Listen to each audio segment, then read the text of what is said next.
Ayan po mga kapatid, at narito naman po ako magbabalik upang may tatalakay na panibagong topic sa inyo mga kapatid. Ang aking panibagong topic ngayon ay tinatanong ng ating mga masugid ng taga-subaybay at tagapanood ng aking video kung ano ba talaga ang tinatawag na tuway-tuway. Ayan po mga kapatid. Ang tuway-tuway po mga kapatid ay nakikita po sa buto ng tuhod ng tao mga kapatid.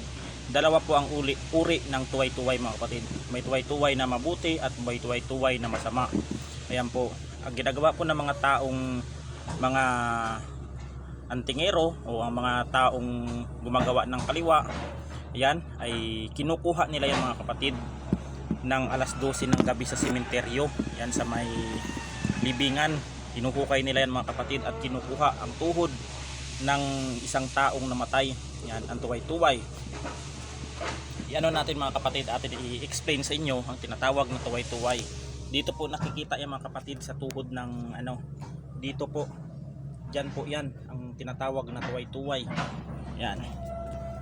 Kinukuha po nila yan mga kapatid ng alas 12 ng gabi at meron pong dasal yan para makuha nila ang tuway-tuway at mapasunod nila ang espiritu ng patay. Ayan po mga kapatid ang diyan, ang mga sumusunod na kanilang isinasagawa. Yung po mga kapatid, yung tuway ng tao, yan, yung tuway ng tao, kung kanan po ang inyong kukunin ay napapasunod po ang espiritu niyan na mga kapatid na makapagpapagaling ng mga taong may sakit din, sapagkat mali po yun mga kapatid.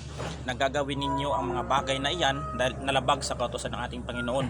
Nagagamit kayo ng tuway-tuway upang makapagpapagaling at ginagamit yung kasangkapan ng ang espiritu ng may-ari ng tuway na yan upang mga kapatid, upang magkapagpagaling. Mali po ang pagtawag ninyo, hindi po sa patay ang himala kundi nasa itaas po, nasa ating Panginoon ang himala.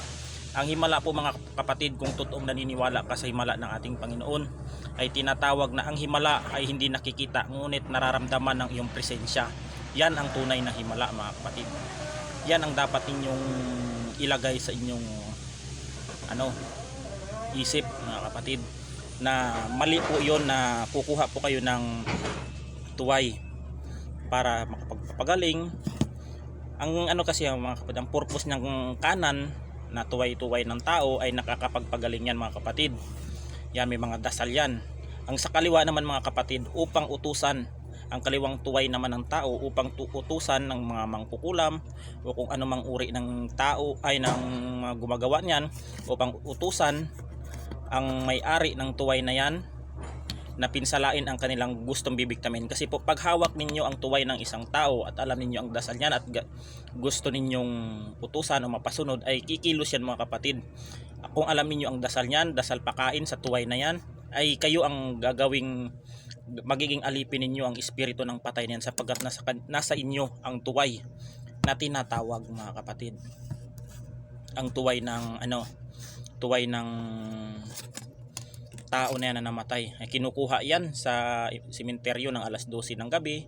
May ritual yan, dadasalan mo muna yan ang yan lang ang nababasa ko at na isinaliksik ko. Dadasal muna sila bago nila hahalukayin ang patay na yon na naagnas pa. Kukunin yan yung yung tuway na sinasabi nilang para magiging alipin nila ang espiritu ng ng patay na yan. Yan.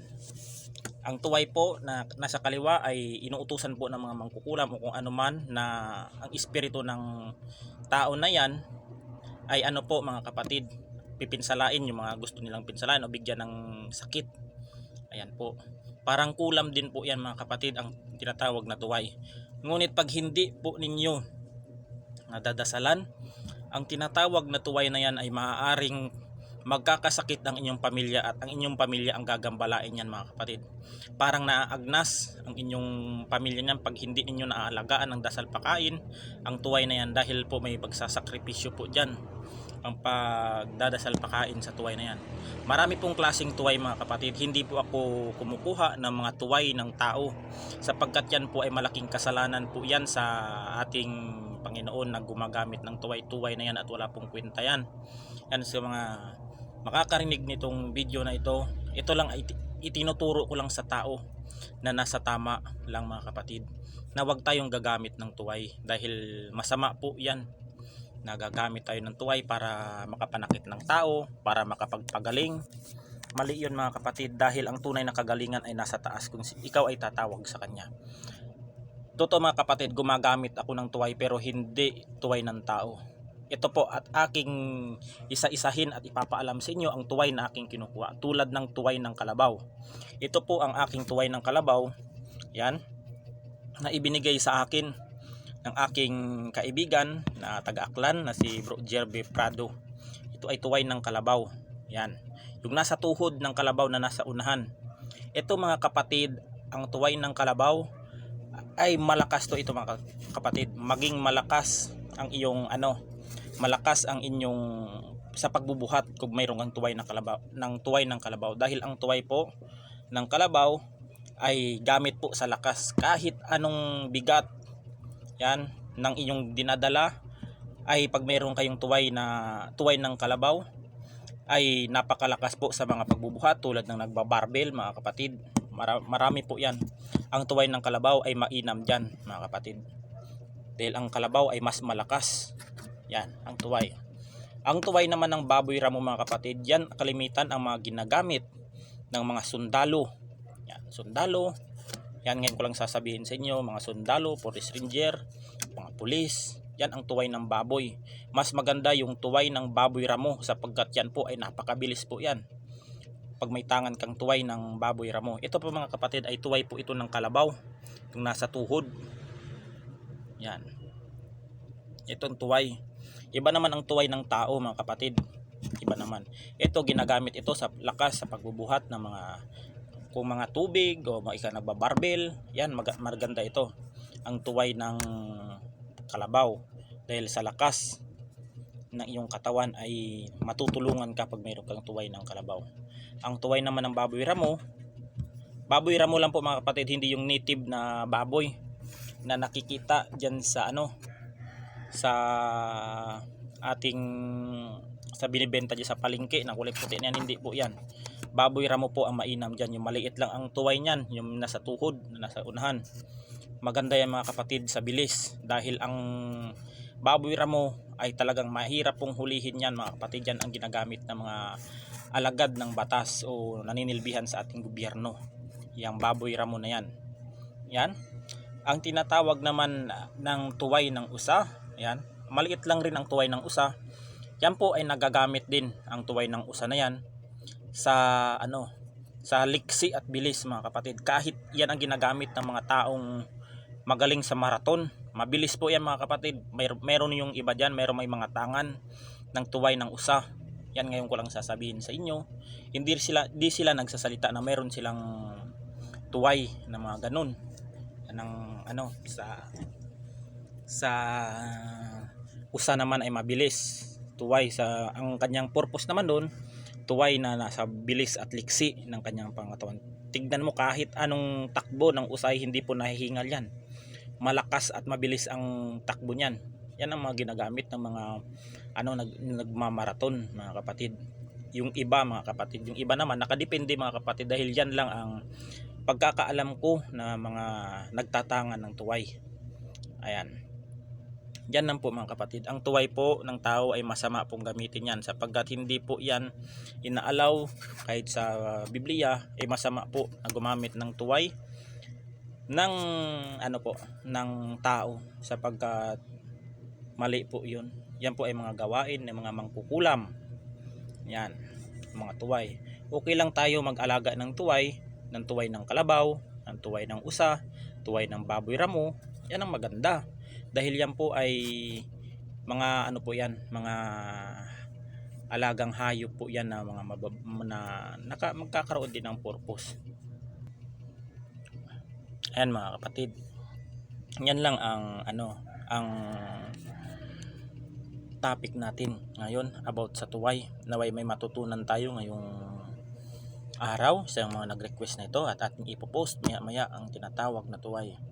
Yan lang, paulit-ulit kong sasabihin sa inyo, na pag hindi ninyo nadasalan na maayos o may dasal pakain sa tuway ng tao, ay kayo ang gagambalain yan, ang inyong pamilya, yung inyong mamahal sa buhay at buong nasasakupan, dahil mahirap po, dahil ang pagtatangan ng tuway-tuway na iyan ay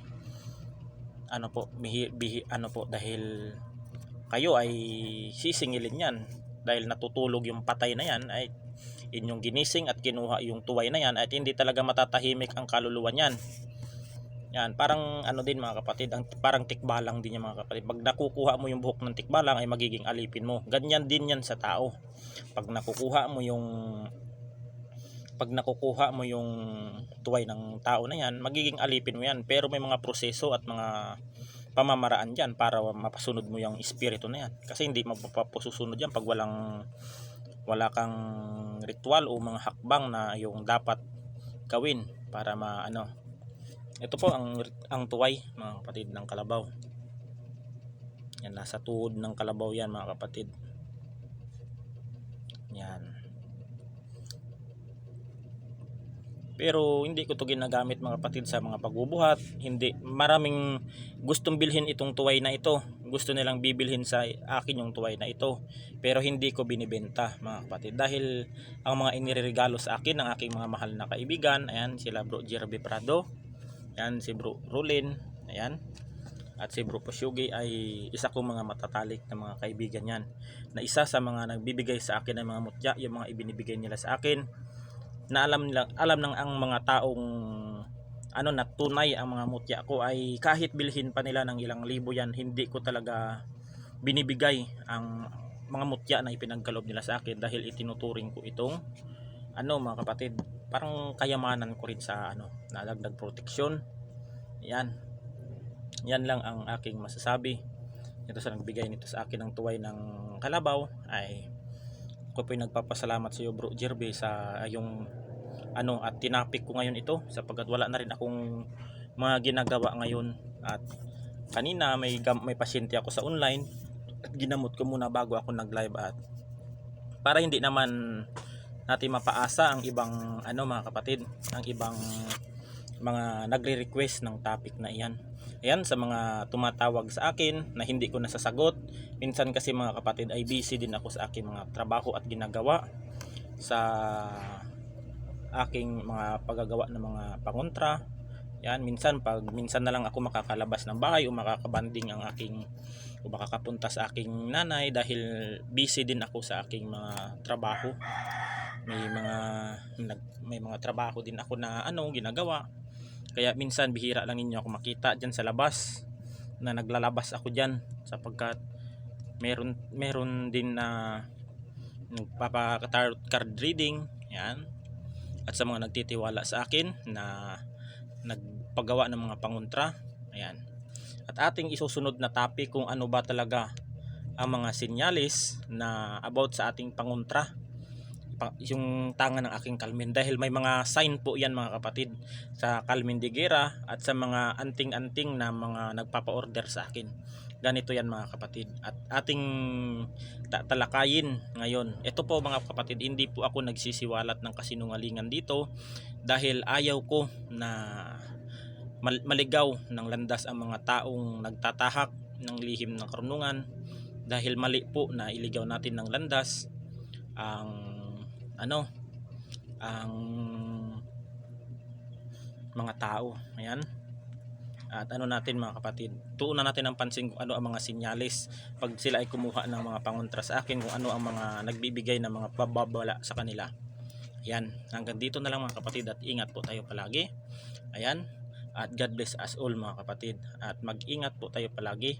Ayan, panatilihin natin ang maayos, maganda, at malakas ang ating pangangatawan, at mga kapatid, at malayo sa disgrasya. Ayan, bigyan pa po kayo ng magandang pagpapala sa inyong buhay. Ayan, at wag po tayong abuso sa ating mga katawan, dahil pag tayo ay abuso ay pwede po tayong magkasakit ng malubhang karamdaman. Ayan, alagaan natin ang ating buhay, dahil ang ating buhay ay isa lamang po, hindi po tayo pusa na siyam ang buhay. Yan lang mga kapatid, at God bless us all.